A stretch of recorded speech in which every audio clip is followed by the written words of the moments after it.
Hello students, welcome back to online classes. In last video we discussed about the extraction of copper from its ore and as well as the electrochemical principles of metallurgy and their applications. So today we will discuss a new topic, so that is oxidation and reduction in case of metallurgy. So oxidation and reduction method, already we in detail in case of electrolytic cell how oxidation and reduction will take place. It should be studied in the electrochemistry. So in brief I will explain how oxidation and reduction will be helpful for the metallurgy. So some of the non-metals are also able to extract it by using this oxidation and reduction method. For example, the extraction of chlorine from the brine water. So that is brine water means the more amount of abundant amount of chlorine is present in the sea water. So from that how we can going to extract the chlorine, so during the electrolysis process. So if you are taking the aqueous sodium hydroxide, so if I am taking aqueous sodium hydroxide, so whenever we are doing electrolysis, so this should undergo ionization and it will give Na plus and OH minus, and during aqueous solution again we will get H plus and OH minus, aqueous NaCl, I have to take aqueous NaCl. So this will be split up into Na plus Cl minus and the water will be split up into H plus and OH minus. If aqueous solution is there, then we will have the formation of a sodium hydroxide. Okay, we will have the formation of a sodium hydroxide and chlorine will be liberated with the elimination of a hydrogen. Thus the chlorine is obtained by the electrolysis, giving out of H2 and aqueous sodium hydroxide as a byproducts. Okay, so this is the reaction for that. So we will get the chlorine gas with the again the evolution of a hydrogen by the formation of sodium hydroxide as a byproduct, if we are taking NaCl as a aqueous one. So if we are taking NaCl in melt form, means if you are taking molten NaCl, then we are not getting the chlorine, so we will able to get the pure sodium. So rather than that of collecting Cl2, we will getting the sodium metal here. So if you are taking NaCl in a melt form, so that is why if you want to extract chlorine, so then we have to take the brine water or else a sodium chloride in the aqueous form. Okay, from that we will also able to do the extraction of silver as well as the gold from this technique also. So the extraction of gold and silver involves the leaching the metal with sodium cyanide, so it comes under the leaching process. So whenever we are able to extract sodium or else a gold, we require any kind of a solvent like a sodium cyanide. So we are going to extracting this metal by the help of a leaching process. So here I am taking gold and it is reacted with the sodium cyanide, then we will able to get the formation of a complex ion, so that is in the aqueous media. It can be required by treating with the zinc, then we are going to get the formation of a gold here. So in this reaction zinc will be acting as a reducing agent, it is going to reduce so this complex. As a result of that we will getting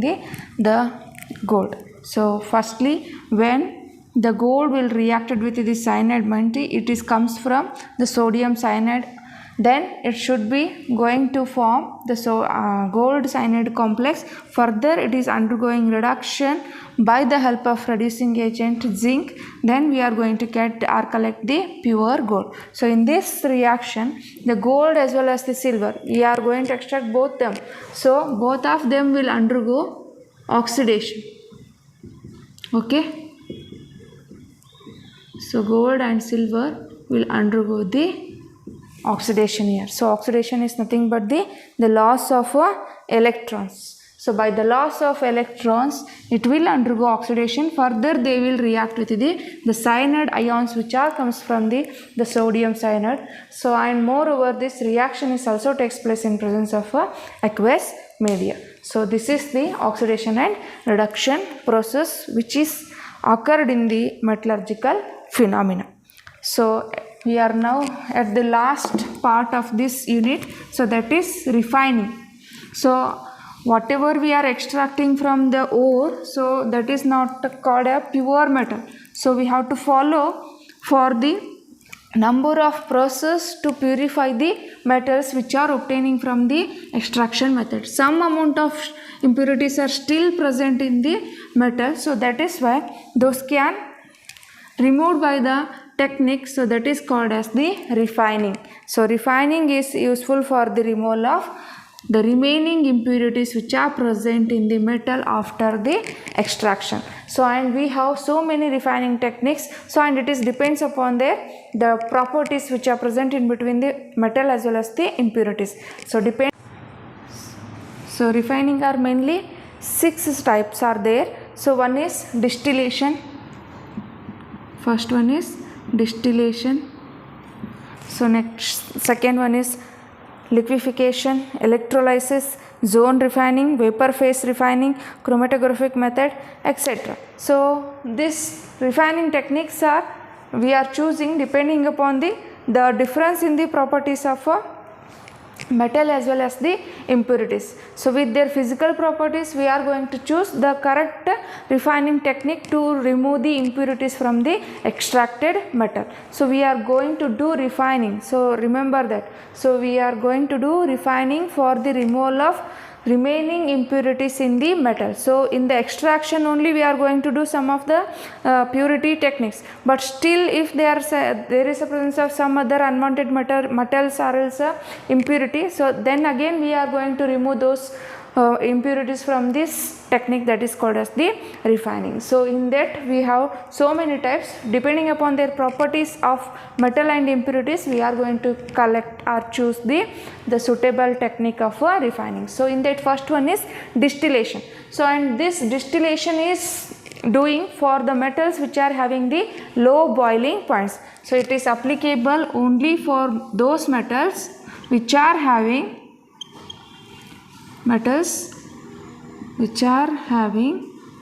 low boiling point. So as a result, whenever we are subjected this kind of metals to distillation, they will start boil at a lower temperature only. So at that temperature, the impurities which are present in that mixture, they can able to evaporate from this mixture. The impurities are going to evaporate. Impurities are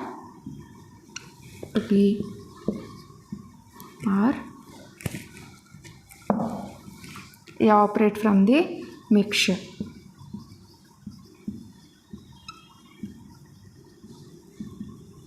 So that's why this technique is applicable only when the metals should having the low boiling point. So for examples of this will be zinc and mercury. So zinc and mercury should show in the low boiling points, and that's why this will applicable for the zinc and mercury. So the second refining method is liquefaction. So the second refining method is liquefaction. So here we are going to choose the metals and impurities. They must be have difference in their melting point. So either metal should having higher melting point, or else the impurities must be have higher melting point. If I consider the impurities should be having higher melting point, so they must be sloped on the surface of a heating surface. So this is the sloping surface. So this is our mixture. If we are pour the mixture through this sloping surface, so here it should be heated. So this is the heated sloping surface only. So whenever we are pour the mixture, if our metal is having low melting point, so when it comes to reaches to the surface of this slope, heated slope, it start to melt. When it touches to the surface, then it's going to be collected at the another collector. So as a result, at this top the impurities are present as a mud, because these are having the high melting point. As a result, they will not able to melt whenever they are connected with the surface of a slope. As a result, only the pure metal will be collected at the surface of the end. So I think, see here. if it is a end of the surface, so it start to liquid means melting means we are going to collect metal in the liquid form. Okay, so this is the pure metal. So in this way we are going to get the separation of impurities as well as the impurities from the metal. If metal is having higher melting point, then metal will be present at this top of the surface and impurities will go to fall on the container. Okay, so whenever they are touches the heated surface of a slope, then they start to melt because they are having the low melting point. Only minimum amount of temperature is needed to melt them. So that is why in this way, by the help of liquefaction, we are going to differentiate, or we are going to remove the impurities which are present in the mixture. So that is why it is able to do the method for the mixture which is having the difference in their melting point. So these are the two techniques, and third one is the electrolytic refining. So one is distillation, second one is liquefaction. So distillation is done for the metals which are having low boiling point, and liquefaction is done for the metals and impurities must be have difference in their melting point. And third one is the electrolytic refining. So as the name suggests, electrolytic refining is nothing but here we are going to use the electrochemical cell here. Okay, so if I am going to remove any impurity from this electrolytic refining, if I am taking copper, so if we want to get pure copper, firstly we have to take the anode which is made up of impure copper. So the anode must be made up of impure copper. It should be acting as a anode. So anode is nothing but where the oxidation will be taken place. And another electrode. So this is nothing but it is made up with the pure copper. Okay, if you are going to get, or if you want to remove the impurities from the copper, we have to take an electrolytic cell. In that the anode is made up of impure copper and the cathode will be made up of pure copper. So at this cathode, reduction will be taken place. At the anode, the oxidation will be taken place, and here we are going to use the electrolytic solution as the copper sulfate. So this is the electrolytic solution or electrolyte. Electrolyte is nothing but copper sulfate. So when the electrolytic reactions are started in the electrolytic cell, so the copper which is present in the impure electrode, so that is nothing but anode. So this start to come out from the anode and enter into the electrolytic cell. It will undergo oxidation as a Cu plus 2 with the liberation of 2E minus, and these copper plus 2 ions will move towards the or attracted towards the cathode by receiving 2 electrons. Then they will start to accumulate at the surface of the pure cathode. So in this way, so many pure copper ions and pure copper will enter into the cathodic surface. So in this way, as the process will proceed, so the accumulation of copper should be more at this cathode electrode. So as a result, so the thickness of this anode should be diminished because the copper concentration should be decreases as the reaction will be proceeds in the mixture. So ee ರೀತಿ ಏನಾಗುತ್ತೆ copper impure copper ಇದ್ದಿದ್ದು oxidation ಆಗಿ ಏನಾಗುತ್ತೆ, so it start to deposit over the surface of the cathode. So as a result, the concentration of impure copper should be goes on decreases. So time being, so now overall impure copper should be going to collected at the surface of a pure copper. Only some amount of, if there is a presence impurity, then it should be remained as a mud here. So that is called as the anode mud. So only the few percent ಇಲ್ಲಿ ಉಳಿಸಿದ್ದೀನಲ್ಲ, so ಇದೆಲ್ಲ ಏನಾಗುತ್ತೆ mud ಆಗಿ convert ಆಗುತ್ತೆ. So that is called as the anode mud. So this anode mud contains so many ions, so many metals like silver, gold, platinum, selenium, tellurium, etc. So all these are noble metal ions, means we have the uses of those metals also. So that is why instead of dispatching this anode mud, we are going to do the recovery of the collection of those metals also, so by applying different processes. But now in this technique we are going to collect the pure copper only. So that is why, so whenever the pure copper is collected or deposited on the surface of the cathode, it is nothing but the pure one. So in this way we are going to get the pure copper by using electrolytic refining process. And this anode mud contains some of the impurity metals. So those are nothing but gold, silver, platinum, selenium, tellurium, etc. So in this method the electrolysis will be occurred during the conversion of impurities into pure copper method. Okay, so this is about the electrolytic refining. So once again I will explain. So anodes are made up of impure copper, cathodes are made up of pure copper. So at the anode oxidation will be taken place with the liberation of copper plus 2 ions.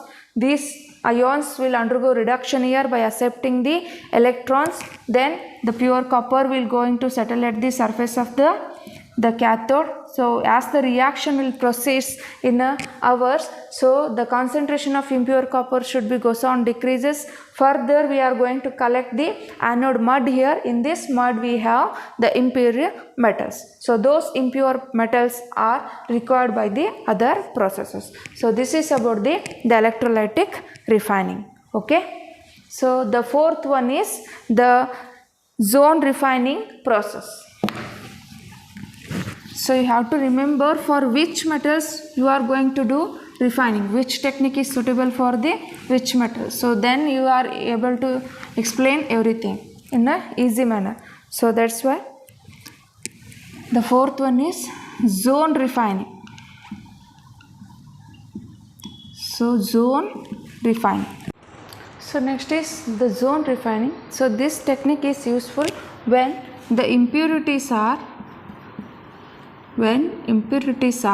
more soluble in the melt. When impurities are more soluble in the melt than the solid metal. So when the impurities are more soluble in the melt than the solid metal, means all the impurities must be soluble in the molten state, not in the solid state. So then we are going to use this technique. Okay, so we are going to use here the impure rod, means the rod which is made up of a impure metal, as well as the moving heater coils. So see here, so this is the apparatus which we are going to use in this technique. So this is the rod which is made up of impure metal, and we have to take the molten mixture. So next the heating coils. So they are movable in nature. So these heating coils are movable in nature from one position to another position. Okay, so at the both the side we are going to take the movable heating coils. So this is the molten zone. Okay, this is the molten zone. So these are the movable heating coils. So when we are heat this mixture, means if heating coils are start to move from one position to another position throughout the apparatus, if they are moving from this direction to this direction, the molten mixture is also start to move from position to position. So firstly here there is a molten is present. Next, upon moving of cooling heaters, so this molten is also going to be move. As a result of this, so in this molten only impurities are present. So whenever it is moving upon heating, it is going to left the pure metal behind it in the solid form. So if it is moving like this, so when it is moves, it goes to left the pure solid metal. So in this metal there is no solubility of impurities are taken place. So that is why the basic principle of zone refining is impurities are more soluble in the melt than the solid metal.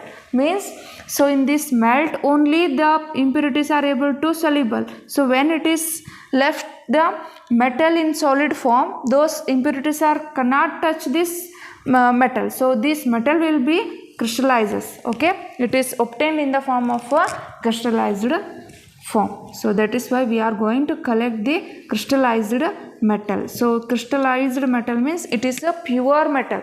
Okay, so it is not having the any impurities after zone refining. So in this way we are going to do the zone refining technique. So upon moving, so we are going to collect the zone at this end.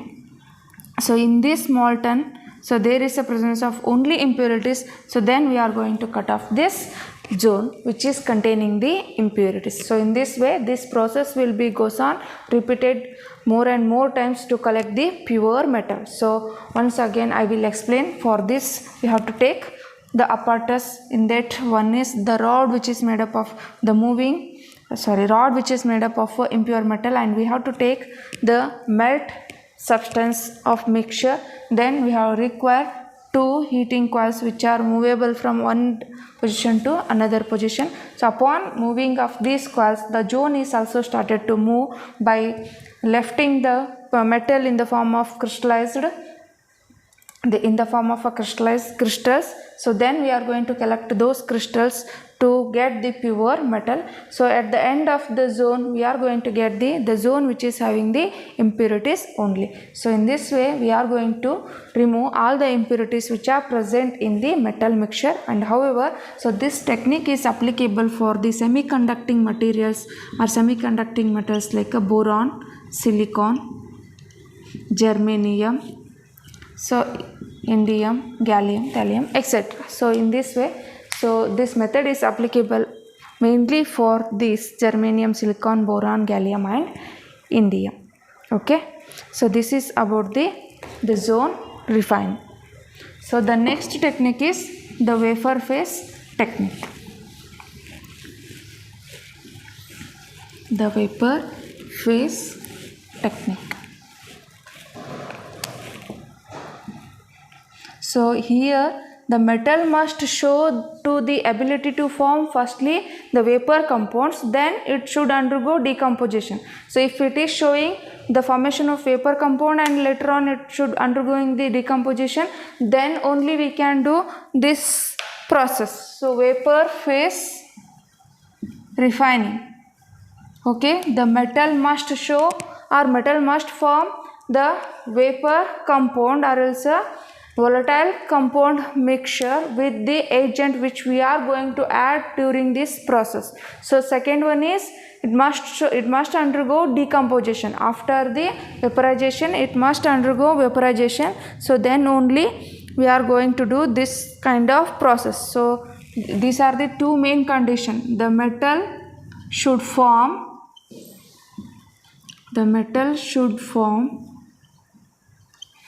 volatile compound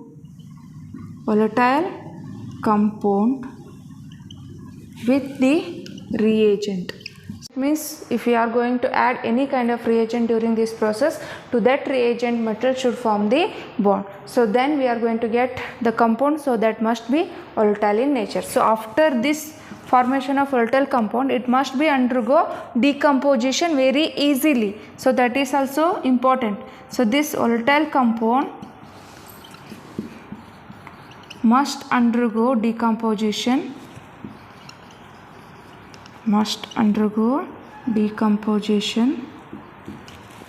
very easily. If metal is able to satisfy both these two conditions, then only we can choose the vapor phase refining. So first one is metal should form volatile compound with reagent, and second one is that compound must undergo decomposition in the easy manner. So example for this is nickel. Okay, we are going to do the purification of nickel mixture. So that process is said to be the Mond process for refining of nickel. So that process is named as a Mond process.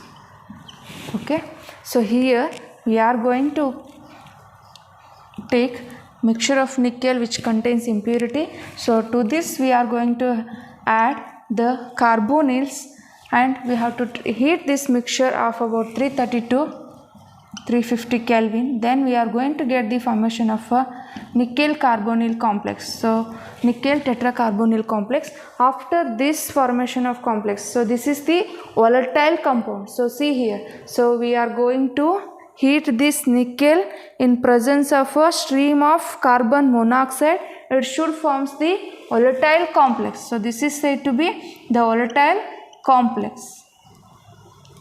So this volatile complex further undergo decomposition. So NiCO4, it should undergo decomposition and it will give nickel with the liberation of carbon monoxide. So this is the process which will occur in the vapor phase refining. So for this we require 450 to 470 kelvins of temperature. So it should undergo decomposition here. So firstly nickel should be heated in presence of stream of carbon monoxide at a temperature 330 to 350 Kelvin. It form volatile complex. Then it should undergo decomposition at a high temperature. It will give the pure nickel with the liberation of a carbon monoxide. And similarly, we are also use this kind of refining process for the removal of impurities which are present in the zirconium and titanium. So that process is called as the Van Arkel process.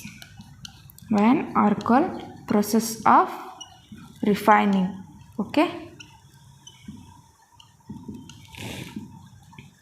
so this is called as the Mond process of refining. Okay, in this Mond process you are going to collect pure nickel. Here in Van Arkel process, this process is useful for the elimination of impurities like nitrogen, oxygen, so in the zirconium and titanium. So in those metals we are going to use this type of techniques. So when zirconium is heated with the iodine at a high temperature, we are going to get zirconium iodide volatile complex, and this should undergo decomposition further. Then we are going to get the formation of a pure zirconium metal with the elimination of all the impurities. So zirconium should undergo decomposition into zirconium pure metal with the elimination of iodine. So in this way you are going to do the vapor phase refining. So this metal iodide is decomposed on the tungsten filament, electrically heated to about 1800 Kelvin. The pure metal deposits on the filament. So in this way you are going to eliminate all the impurities which are present in the zirconium as well as the titanium. Okay, so this is about the vapor phase refining process. So the last refining technique is chromatography. Okay, if the impurities are present in the minute quantity, means in the small quantity of impurities are present in our mixture, if we are not able to separate from their chemical properties, then we are going to choose the chromatography technique. And moreover, in this chromatography, the components which are present in the mixture, they are having different adsorption process. So means they are having the different adsorption capacity. So by that we are going to eliminate all the impurities which are present in the mixture. So that's why this technique is useful for those kind of metals. So these are the 6 types of refining techniques which are going to useful for the removal of some of the impurities which are present in the pure metal after extraction from its ore. Okay, so the first one is distillation, liquefaction, vapor phase refining, zone refining, the electrolytic refining, and lastly the chromatography. So this is about the refining. So the last part of this unit is the uses of aluminum, copper, zinc and iron. So this is the last part. So firstly we will discuss the uses of aluminium. So this aluminium is useful for making the aluminium foils which are used as a wrappers for food materials. So usually food materials are wrapped in this aluminium foil because it will provide heat. So that is why the food will become warm if we are wrapped in the aluminium foils. It is also useful in the making of paints and lacquers, and it is useful mainly the aluminium. It is highly reactive in nature. As a result, it is useful in the extraction of chromium and manganese from their oxides. We are going to use the aluminium during the extraction of chromium and manganese, and it is also useful in the formation of aluminium wires used as it is useful in the electricity.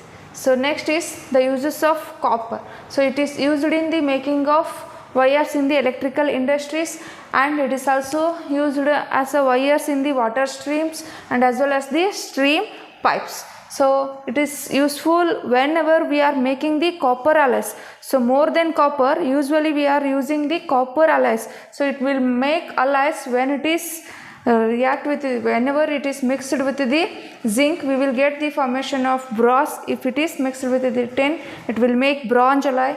If it is mixed with the nickel, then we are going to get the titanic alloy. So these are the uses of copper. So if you move towards the zinc, so it is also useful for in many kinds. So it is useful for the galvanizing iron, and the large quantity of zinc is useful in the making of batteries, and moreover the zinc dust. So it is useful as a reducing agent in the so many reactions, both in organic as well as the inorganic reactions. We are going to use the zinc dust, and it is also forms alloys by combining with the different metal atoms. So those alloys are also useful in so many industries. So next, the last one is the iron. So uses of iron is nothing but mainly the cast iron is useful in the making of casting stoves, the railway sleepers, gutter pipes, etc. And again this casting iron is also useful in the manufacture of wrought iron as well as the steel iron. So here steel iron will formed by the combination of the pure iron with, means pure iron is nothing but wrought iron. So when wrought iron is combined with the 0.5% of carbon, it will becomes steel iron. Okay, so that wrought iron is useful in the making anchors, wires, bolts, nuts, chains, and as well as the agricultural implements, etc. And it is also useful in the formation of alloys. When it forms alloys, so those are also useful in the so many ways. So nickel steel is useful in the formation of cables, automobiles and auto tires, etc. And also it is useful in the making of aeroplane parts. And the chromium steel, it is useful for the formation of cutting tools and crushing machines. And stainless steel, it is used for the cycles, automobiles, utensils, etc. So these are the uses or applications of the aluminium, copper, zinc, iron. At least you have to remember 2 uses for each metal. So aluminium for 2, for copper 2 uses, for zinc and iron you have to remember at least 2 valuable uses. So it must be asked in theory, so for 2 marks. So that's why you have to remember the uses of these metals. So these are the 4 important metals which are found in the earth crust. So in this metallurgy are also general processes and principles for the isolation of elements is nothing but how we are going to extract the metals from the earth crust in a proper scientific way by using some of the techniques. So this is the concept behind this unit.